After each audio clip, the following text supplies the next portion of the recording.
놓치면 손해보는 경제 아저씨를 쉽게 풀어드리겠습니다. 키워드 경제 정철진 경제평론가와 함께합니다. 네, 오늘 첫 번째 키워드 어떤 겁니까? 네, 오늘의 첫 번째 키워드는 동학개미가 이겼다입니다. 이겼다인데 물음표는 찍혀 있는데 네, 찍혔죠. 네. 동학개미가 뭔지부터 좀 설명을 해주시죠. 동학개미, 동학운동은 잘 아시잖아요. 그럼요. 네, 1890년대 외세에 맞서서 싸웠던 우리 민초들의 한거 운동인데 지난 2월, 3월 코로나가 터지게 되면서 특히 3월 중순에는 코스피가 대폭락을 하게 됩니다. 맞아요. 예. 바로 이때부터 이 폭락하는 주식시장에 국내 개인 투자자들이 뛰어들면서 국내 증시를 막아내는 마치 이제 당시 1800년대 후반에 외세에 맞서서 이제 싸워냈다라고 해서 동학개미다, 동학개미 운동이라 이렇게 이제 말을 하게 된 이제 그런 상황인데요.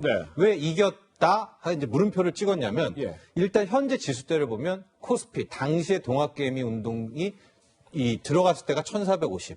현재가 2200이니까 거의 40% 가까이 시장이 올랐단 말이죠. 그렇기 때문에 우선은 뭐 개인별로 차이는 있겠지만은 한국 증시를 지켜냈다는 차원이 있고 또 하나 좀 많이 좀 관심이 가는 게 그럼 그때 당시 얼마나 많은 개인들이 뛰어들었을까? 이건 정교하게 계산하기가 좀 힘들어요. 그렇겠죠. 기존에 증권 계좌 개설도 했다가 멈추고 이런 분들이 많이 있기 때문에 특이한 점이 이제 모바일로 우리가 주식을 하는 이제 모바일 HTS를 깐 이제 그 경우를 봤더니 최근 3개월 동안 새롭게 이 모바일 주식 투자 앱, 증권 앱을 깐 수치가 작년 동기 대비 26배 많았고 전체적으로 300만 계좌가 모바일로 일단 이상이 오픈이 됐다라고 하니까 물론 이제 이분들 중에 원래 주식한 분들도 있겠지만은 상당히 관심이 뜨거웠다는 걸 알 수가 있겠죠. 그리고 또 하나 특징이 이 300만 계좌 횟수 넘게 새롭게 오픈된 모바일 앱 중에서 40대 여성 비율이 꽤 높았어요. 14% 정도가 되는데 아마도 이 40대 여성 같은 경우에는 실은 신규 투입 계좌일 가능성이 높거든요. 이런 점들이 좀 특징적이라고 볼 수 있겠습니다. 근데 아까 말씀하신 것처럼 코스피 지수가 40% 가까이 올랐으면 이 개인 투자자 성적 당연히 좋았겠거니 저는 생각하게 되는데요. 네, 그렇습니다. 그러나 조금 이게 다르죠. 왜냐하면 개인들이 어떤 종목을 샀느냐에 따라서 좀 많이 성패가 엇갈릴 것 같은데 우선적으로 좀 보면은 삼성전자 같은 경우에 이번에 동학개미가 가장 많이 샀다라고 하는 종목인데요. 저점 대비 약 29% 상승. 근데 이게 뭘 가정하냐면 최저점에서 들어가가지고 지금까지 이제 안 팔고 이제 최고점까지 있는 경우이기 때문에 그러나 적어도 10%대 이상은 수익을 올렸을 것이다.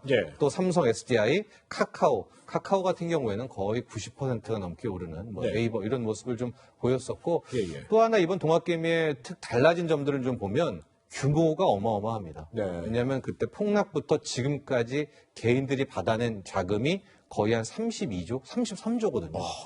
이렇게 국내 개인 투자자들이 돈들이 많았나? 외국인 매도를 다 받아낸 거예요. 또 하나 달라진 투자 패턴. 앞서 이제 개인 투자자들이 좋아했던 종목 보면 삼성전자 하이닉스가 거의 60%를 차지하고. 근데 원래 개인들이 코스닥에서도 가벼운 종목을 좋아하지 이런 대형 우량주를 안 삽니다. 근데 요번에는 동학개미들이 좀 달라졌던 그런 모습도 확인되고 있습니다. 그런데 뭐 우려되는 부분이 뭐 옛날에 뭐 비트코인 열풍 있을 때처럼 묻지마 투자 이렇게 되지 않을까 이런 부분도 참 우려스러운데 그런데 뭐 개미도 개미인데 뭐 불개미죠? 뭐 이런 얘기까지 나오는데 뭐 이들은 성적이 별로 안 좋았나요? 이제 불개미는 동학개미이긴 동학개미인데 좀 더 과감하고 더 좀 주식에 대해서 많이 알고 뭐 미국 주식도 하고 실은 뭐 떨어지면 오히려 주가가 떨어지면 돈을 버는 뭐 인버스에도 할 수 있을 정도로 좀 실력 있는 좀 그런 공격적인 이제 거를 불개미라고 얘기하는데 이번에는 불개미가 거의 참패를 하는 그런 모습이었습니다. 실력이 더 좋은데 어떻게 참패를 하죠? 그렇죠. 이게 독특한 장인데 이번에 올라왔던 즉 1450부터 2200까지 올라온 이 장은 우리가 주린이라는 용어가 또 있어요. 어렵네요. 주식 어린이.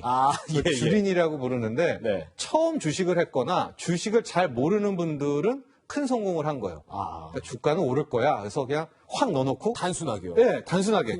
근데 이제 좀 주식을 아는 분은 1800이면은 이제 떨어질 거야. 2000까지 왔으면 떨어질 거야. 그러면 이제 떨어지는데 베팅을 하는 인버스 뭐 ETF 이런 데 손실이 지금 마이너스 20%, 마이너스 30%가 넘게 되는.